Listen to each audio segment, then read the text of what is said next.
내년이면 종교개혁 500주년입니다. 이때 종교라고 하는 것은 기독교밖에 없었기 때문에 기독교 개혁 500년입니다.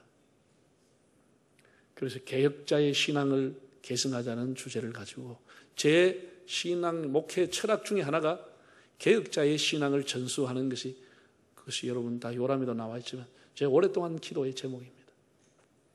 그걸 이제 한 주간 했습니다. 오늘 이제 그 마무리를 지으려고 합니다. 존 칼빈, 마틴 루터, 이런 분들이 있었다고 하는 것이 우리 기독교 사회에 얼마나 큰 축복인지, 이 개혁신앙을 가지고 있는 분들이 있었다고 하는 것이.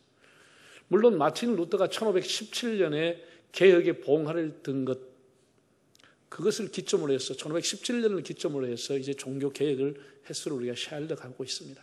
많은 루터 이전에도 13세기에서 15세기까지도 많은 신앙의 개혁자들이 일어났습니다. 그러다가 16세기에 종교개혁이 마틴 루터로부터 일어났습니다. 그것은 여러 가지 주변의 상황과 절묘하게 상황과 환경이 맞았다고 하는, 모든 것이 타이밍이 맞았다고 하는 것입니다. 그 당시에 구텐베르크에 의해서 인쇄술이 발달하면서 무슨 책이든지 인쇄할 수 있어 대량의 책을 만들 수 있는 길이 열리는 것입니다. 루터가 자국어로 독일 언어로 성경을 번역했을 때 한 달 만에 독일에 다 팔려버린 것입니다. 한 달 만에. 그 전까지는 라틴어로 된 성경밖에, 그것도 신부만 가지고 있던 성경을 그걸 독일어로 번역해서 나눠버린 거예요. 그리고 사람들이 성경을 보니 아니네 이렇게 된 거예요. 성경은 아닌데 이렇게 된 것이죠. 그러면서 전 유라파로 그냥 구라파로 번져버린 것이죠. 그런 뭐 사제권, 속죄권 인해서 사람들의 원망이 쳐올라왔을 때 그것은 성경적이 아니라고 하는 것이 사람들이 성경을 통해서 알게 된 것이죠. 이런 환경 때문에 루터의 개혁이 성공을 한 겁니다. 루터의 개혁. 마틴 루터는 제가 신학교를 졸업할 때 논문을 써서 참 다행이라고 생각합니다. 칼빈은 우리 장로교는 자연스럽게 알게 되고, 루터는 1483년에 독일의 아이슬레벤이라고 하는 광부의 아들로 태어났습니다. 칼빈은 1509년 프랑스에서 태어났습니다. 한 사람은 독일, 한 사람은 프랑스. 나이가 26살이 루터가 더 많습니다. 37년을 동시대에 같이 살았습니다. 칼빈도 루터를 존경했습니다. 존중했습니다. 칼빈의 대화록에 보면 이런 얘기가 나옵니다. 이러이러한 것이 루터가 잘못됐다. 그 제자들이 지적했습니다. 그때 칼빈이 사람이 무험한 사람은 없어.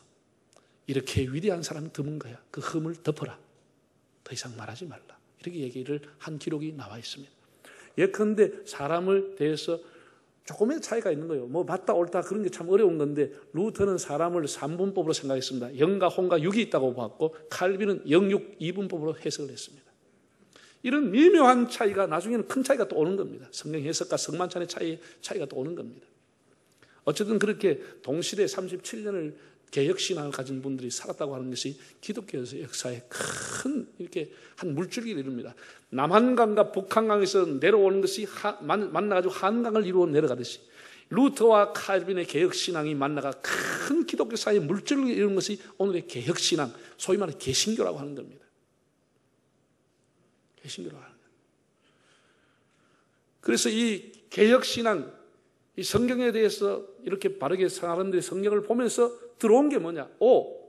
성경으로 회개하는구나. 성경으로 복귀하는구나. 성경의 재발견, 복음의 재발견이라고 하는 것을 사람이 알면서 자연스럽게 개혁교회가 영역을 넓혀가게 된 것입니다. 자연스럽게. 선교 영역이 넓혀지게 된 것입니다. 그러나 이런 역동성이 있는 선교의 확장은 또 다른 부작용을 가져왔습니다. 그 부작용이 뭐겠습니까? 사람이 성경을 보는 눈이 각각 다 다른 거예요. 성찬을 해석하고 십자가를 보는 해석이 각각 다르게 된 것을, 그래서 자연스럽게 여러 가지 교파가 생겨나는 원인이 된 것입니다. 개혁교회가 여러 가지 교파가 생겨나게 된 것입니다. 그래서 이런 조짐을 알고 지도자들이 교회 연합과 일치를 위해서 우리 개혁교회가 하나가 되어야 된다 해서 만들어진 것이 한 하나님을, 한 신앙을, 한 성경을 믿고 있으면서 하나의 교리를 고백하자고 해서 교리가 필요하게 된 것입니다. 그래서 교리가 필요하다. 우리의 신앙 고백, 신조가 필요하다고 하는 것이 대두되게 된 거예요. 그리고 교회에 새로 들어오는 청소년들과 입문하는 새로운 개종된 신자들을 가르칠 만한 교리서가 필요하게 된 것이죠. 많은 사람이 교회로 이제 천주교에서 교회로 들어오니까 이들을 어떻게 가르칠 것인가? 이 방대한 성경을 얘기하는 것보다 성경을 요약한 교리, 요리가 필요한 것이다. 이렇게 해서 필요성이 대두되었고, 또 여러 이단들이 나타나면서 무엇이 이단이고 무엇이 정통인가 하는 것을 구별하기 위해서 교리와 신조가 필요하다고 하는 공감대를 형성하게 된 것입니다. 그래서 이제 신앙의 교리서가 나오게 된 겁니다. 우리가 이 신앙을 처음에 만들 때는 다 요리문답이라고 한 이름으로 나옵니다. 소요리문답, 대요리문답. 요리라고 하니까 무슨 백종고의 집밥 만드는 그런 요리가 아니고 성경의 진리를 핵심을 요약하는 것이다. 교리를 요약한 것이다. 그래서 한문으로 요리라고 합니다. 요약한 진리다. 여러분, 우리가 성경에서 나오는 예수 그리스도에 대한 최초의 신앙 고백은 베드로가 원조입니다. 모든 신앙 고백의 신조의 원조가 베드로입니다. 베드로는 예수에 대해서 이렇게 말했습니다. 주는 그리스도시요 살아계신 하나님의 아들입니다. 이게 신앙 고백의 원조입니다. 그리고 동시대에 있었던 도마라고 하는 사람도 역시 예수님 부활하시고 여덟의 말에 만나가지고 예수님 앞에 이렇게 고백했습니다. 나의 주시며 나의 하나님이시니이다. 이것도 베드로 도마의 유명한 고백입니다. 예수님을 나의 주님이시고 나의 하나님이라고 고백을 했습니다. 예수를 하나님과 동등하게 고백했다고 하는 이 놀라운 일입니다. 이런 이제 개인적인 신앙 고백이 성경에 있고 난 이후에 그 다음에 최초로 나오는 교회들이 문서로 만든 신앙 고백서는 주후 325년에 니케아 종교회의를 통해서 발표가 됩니다. 그 니케아 회의는 아타나시우스와 아리우스의 대결이 있었는데 그 상세한 내용은 제가 말할 수 없지만 거기에서 태동된 것이 오늘의 사도신경이라고 하는 겁니다. 하나님과 예수님은 동일한 분이다. 오랫동안 그런 논쟁과 회의를 통해 가지고 낸 결론입니다. 그래서 325년에 니케아 회의에서부터 사도신경이 태동되기 시작했어. 콘스탄티노플, 혼, 칼케돈 여러 곳에서 회의를 여러 번 거쳐가 수정 보완돼서 오늘의 거의 이렇게 사도신경의 틀이 만들어진 겁니다. 그렇게 갑자기 만들어진 것이 아니고 어떤 사람의 개인의 작품이 아니고 그래서 그 이름을 사도들이 이렇게 고백했다는 뜻으로 사도신경이라고 만들어진 겁니다. 그리고 오랜 세월이 지나서 종교개혁이 일어나는 16세기, 17세기에 가장 많은 신앙 고백서가 나오게 됩니다. 1529년 독일의 루터의 소요리 문답이 나왔습니다. 1542년 스위스 제네바에서 칼빈의 교리 문답서가 나왔습니다. 그리고 1561년에 네덜란드의 남부도시인 벨기에라고 하는 곳에서 벨직 신앙 고백서가 채택이 됐습니다. 그리고 1563년에 독일의 하이델베르그라고 하는 대학을 중심으로 그 신학부와 여러 그 지역에 있는 사람들이 모여가지고 오랫동안에 하이델베르그라고 하는 신앙 요리 문답서를 채택했습니다. 이것은 138개의 문과 답으로 되어 있습니다. 138개 신앙생활하는데 성경은 어떤 것이냐, 하나님은 어떤 분이냐, 예수는 어떤 분이냐, 성령님은 어떤 분이냐, 교회는 어떤 곳이냐, 국가라고 하는 것은 무엇이냐, 이런 주제를 가지고 138가지를 성경에 맞추어서 문답을 만든 것입니다. 하이델베르크 거의 지금과 같은 틀을 만든 겁니다. 하이델베르크 신앙 고백이 유명한 겁니다. 그리고 네덜란드의 신학자인 알미누스가 죽게 된 이후에 그를 추정하는 제자들에 의해서 1610년도에 장로교를 채택한 기독교 국가였던 네덜란드 정부의 정식으로 알미나누스를 따르는 추종하는 사람들이 이 벨직 신앙 고백과 하이베르그 신앙 고백을 바꿔달라, 수정해달라고 하는 요구를 제출하게 됩니다. 해석에 문제가 있다. 이런 신앙 고백에는 문제가 있다. 그래서 그 나름대로 성경 기제를 대가면서 하이델베르그의 신앙 고백, 벨직 신앙 고백에 의의를 제기하게 됐습니다. 이거를 계기로 해서 1618년 11월 13일 국왕의 명령에 의해 가지고 네덜란드의 남부도시인 돌트라고 하는 곳에서 종교회의가 시노드가 열리게 된 겁니다. 그래서 총대 84명, 네덜란드의 정부 대표 18명, 해외에 있는 대표 17명, 이래서 129명이 7개월간 토론과 회의를 통해서 154차의 회의를 통해서 만들어낸 것이 지난주에 새벽에 제가 여러분에게 했던 칼빈의 5대 주의라고 하는 겁니다.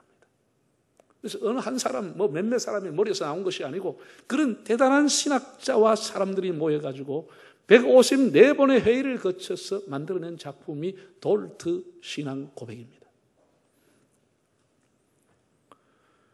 그리고 이 신앙 고백이 어디로 넘어가려면 영국의 스코틀랜드로 존 낙스라고 하는 사람이 영국을 개혁을 했고 스코틀랜드를. 그 스코틀랜드에 넘어가서 스코틀랜드의 또 본산지가 장로교의 본산지입니다. 스코틀랜드. 우리 장로교를 배우러 가려면 지금은 스코틀랜드로 가는 겁니다.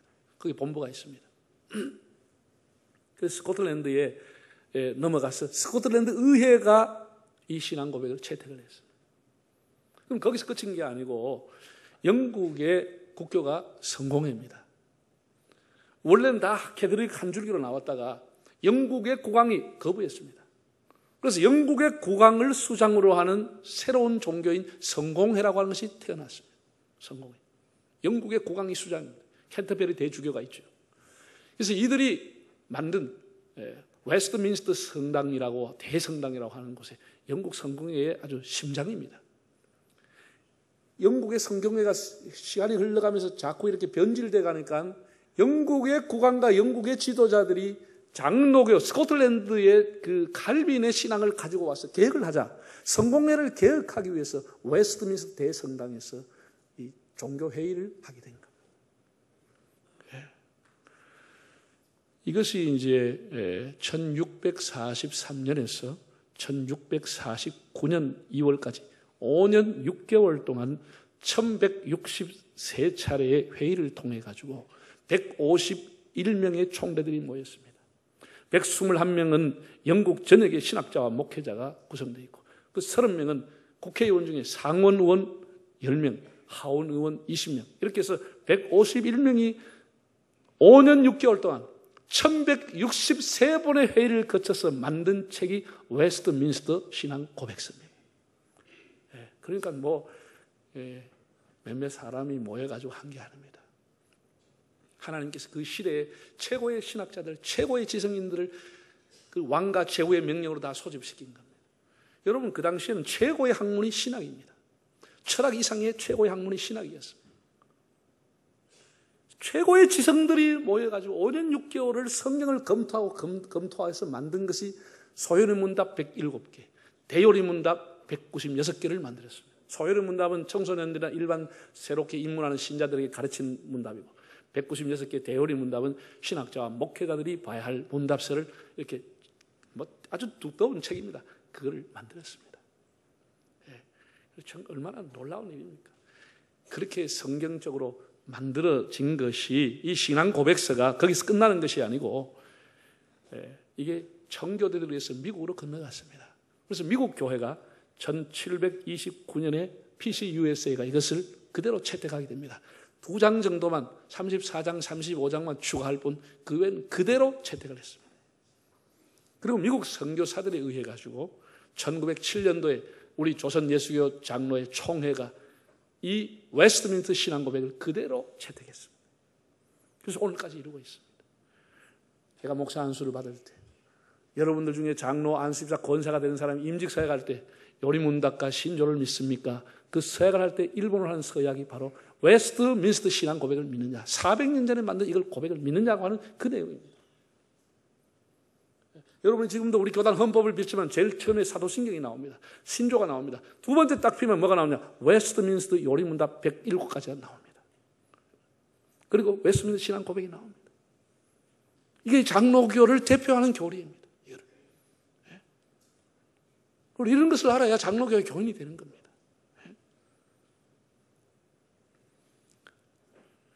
이 웨스트민스터보다 조금 앞에 나왔던 하이델베르크 1번은 이런 겁니다. 하이델베르크 138개 문답 중에 1번은 이런 겁니다. 살거나 죽거나 유일한 위로는 무엇입니까? 이 질문입니다. 그 답은 내 몸과 영혼이 살거나 죽거나 내 자신에 속한 것이 아니라 미쁘신 나의 구주 그리스도께 속한 것입니다.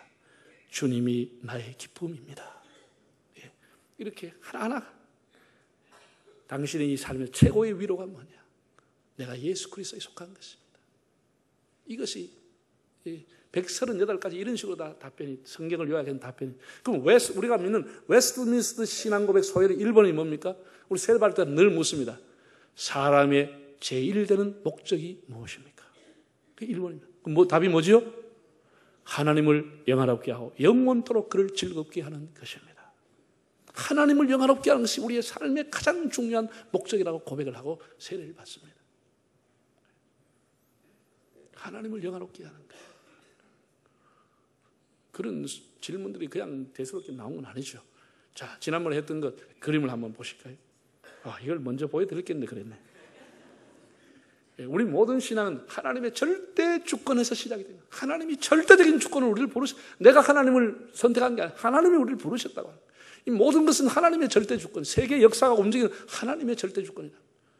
그리고 우리 모든 삶은 결국 하나님 앞에 영광 돌리는 사람, 솔리 데오 글로리아, 라틴어입니다. 하나님 앞에 영광을 돌리는 것이 우리의 삶의 목표입니다. 그러면서 5가지 기둥이 세워져 있습니다. 사람은 전적으로 타락했다는 것. 여러분, 우리가 자력으로는 구원받을 수가 없는 거예요. 우리의 선행과 수양과 노력으로 우리의 의지로 구원받는 것이 아니고 전적인 하나님의 은혜로 받기 때문에 사람은 구원에 대해서는 전적으로 타락한 인간이다. 이게 성경적인 고백입니다. 두 번째는 하나님께서 우리를 부르실 때 우리의 인격이나 우리의 도덕이나 우리의 성분이나 우리의 출신 이런 걸 보고 부른 게 아니고 왜 불렀는지 모르지만 하나님 자관, 하나님의 절대 주권에서 무조건 우리를 불렀다는 거예요. 무조건 불러주신 거예요. 세 번째는 예수님이 만민을 위해 돌아가신 것은 사실이지만 만민이 구원받는 것이 아니고 그를 믿는 자가 구원을 받는다.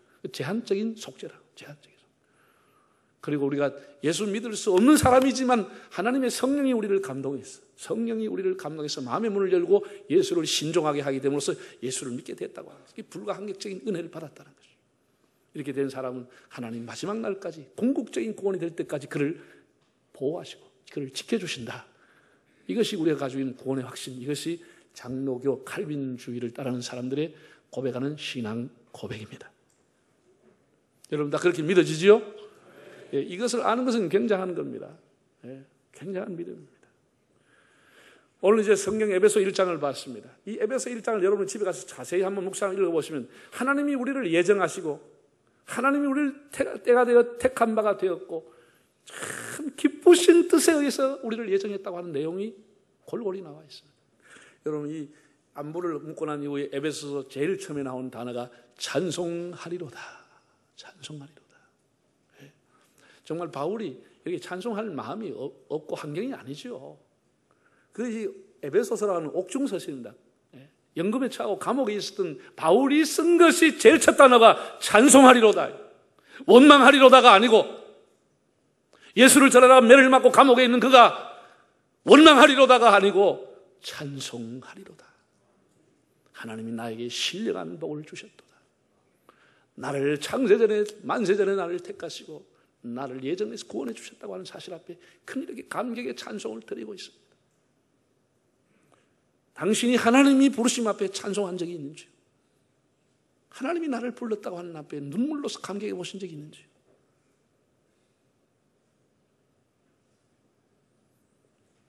찬송하리로다. 하나님이 신령한 복을 주었다는 거예요. 세상에 뭐 조그만 것 받으면 찬송하고 기뻐 난리 나는데 신령한 구원의 복을 받으면서도 감격이 없다. 그건 있을 수 없다고 봅니다. 그 사람은 아직 구원의 도를 잘 모른다고 저는 봅니다. 나를 부르신 하나님. 이사야 43장 17절 화면을 통해서 한번 읽어보겠습니다. 내 이름으로 불려지는 모든 자, 곧 내가 내 영광을 위하여 창조한 자를 오게 하라. 그를 내가 지었고 그를 내가 만들었느니라. 내 영광을 위하여 창조한 사람들, 그를 오게 하라. 하나님께서 우리를 그렇게 만드심을 인해서 우리가 선교사로 살든지 선교사의 말꼬리를 잡고 있는 마부로 살든지 우리 삶이 하나님을 영화롭게 하면 하나님 앞에 동등한 가치가 있게 되는 것이에요. 2달란트 받은 사람이나 5달란트 받은 사람 무슨 차별이 있었습니까? 하나님 앞에 보상과 격려는 동일한 글자 하나 틀리지 않았어요. 여러분 사람들 중에서 제일 위대한 사람이 누구죠? 그리고 뭐 사람들 생각에 따라서 뭐 자기가 뭐 성경은 뭐 철학자, 자기가 뭐 존경하는 사람 되겠죠. 성경에서 예수님이 인정한 겁니다. 예수님이 여자가 낳은 중에 최고로 유명하고 제일 훌륭한 사람, 제일 큰 사람 누구라 그랬죠? 예? 세례 요한이라고 했어요. 세례 요한. 그럼 세례 요한이 왜 가장 큰 자, 위대한 자가 됩니까? 물론 여러 가지 해석을 할 수 있습니다. 중요한 것은 잘 들으세요. 우리가 마태복음, 마가복음, 누가복음 보면 세례 요한 앞에 요단강에서 세 개의 세례를 베풀 때 온 유대와 예루살렘 사방에서 사람들이 모여왔어. 줄 서서 그에게 세례받았어요. 그가 많은 군중 앞에서 홀로 조용히 있을 때가 아니고 많은 군중 앞에서 이렇게 얘기했습니다. 예수님에 대해서 그는 흥해야 되겠고 나는 쇠하여야 하리라. 여러분, 우리가 성경의 기절들을 인용해서 기도하고 성경이 가지고 뭐 성경 기절을 가지고 적용하고 뭐 가르치고 하지만 나는 이 세상에 아직도 많은 사람 만나봤지만 예수는 흥하고 나는 망해야 되겠다고 말하는 사람 거의 못 봤습니다. 예수도 흥하고 자기도 흥하기를 원하는 것입니다. 이게 우리 솔직한 고백입니다. 그런데 세례 요한만큼은 그렇게 하지 않았습니다. 예수는 흥하고 나는 사라지고 나는 망해야 된다고 했습니다. 그는 말로만 그렇게 하는 것이 아니고 그 말 그대로 그는 소반의 제물로 사라지고 말았습니다. 예수님만을 높이는 사람이 됐습니다. 예수님만을 높이는 사람.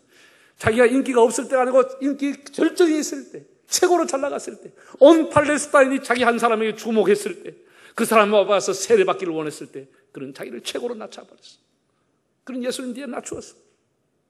최고의 절정 인생에 자기를 낮추었어.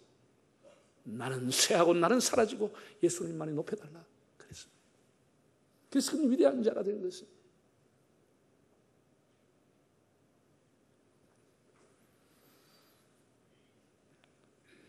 왜 다윗이 하나님 앞에 사랑받는 성골이 됐습니까? 그가 허물이 많고 부족함이 많았지만 다윗의 시편을 보면 곳곳에 이렇게 나와 있습니다. 하나님이여 주는 하늘 위에 높이 들리시며 주의 영광은 온 세계 위에 높아지기를 원하나이다. 다윗의 중심. 그 당시에 유대 땅, 팔레스타인 땅에 하나님만 유명한 것이 아니고 온 세계 위에 당신만이 영광을 받으시기를 원하십니다. 이런 고백을 했다는 거예요. 칼빈이 죽을 때 자기 제자들에게 이렇게 말했습니다. 내가 죽거든 장례식을 간소하게 하고 묘비를 세우지 말라. 기원을 했습니다. 우리 장로교의 최고의 제도를 만든 개혁신앙의 원조라고 할 수 있는 칼빈이 그렇게 내 묘비 세우지 말라 그랬습니다. 현대 선교의 아버지인 인도의 선교의 아버지인 윌리엄 캐리가 죽을 때 이렇게 말했습니다. 앞으로 캐리에 대해서는 말하지 마시오. 캐리가 일생도록 섬겼던 예수 그리스도를 말해 주시오. 그리고 죽었습니다. 캐리가 일생도록 섬겼던 예수 그리스도에 대해서 말하고 캐리를 말하지 말아달라. 이것이 개혁신앙입니다. 이게 개혁신앙입니다.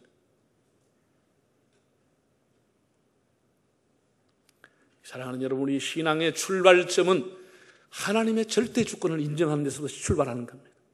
하나님이 하시는 일에 절대적인 주권을 인정하는 거예요. 그리고 우리의 삶은 날마다 하나님을 영화롭게 하는 삶을 사는 거예요. 우리가 어떤 자리에 처해 있든지 하나님 영화롭게 하는 것이 우리의 삶의 목적인 것입니다. 이 땅에서 우리의 인간의 괴로움이 끝나고 강명한 하늘에 갔을 때 하나님 앞에 완벽한 영광을 올려드릴 수 있도록 늘 영광을 돌리는 삶을 훈련하며 살아가는 것입니다. 한번 따라합시다. 가정에서는 신앙 계승, 교회는 개혁신앙. 할렐루야. 우리의 삶이 다한 날 주 앞에 가서 정말 영광스러운 주님을 뵙고 영광을 돌리는 그날까지 이 땅에서도 주님 앞에 늘 영광 돌리며 살아가는 삶이 되시기를 바랍니다. 그 다음 머리 숙이겠습니다.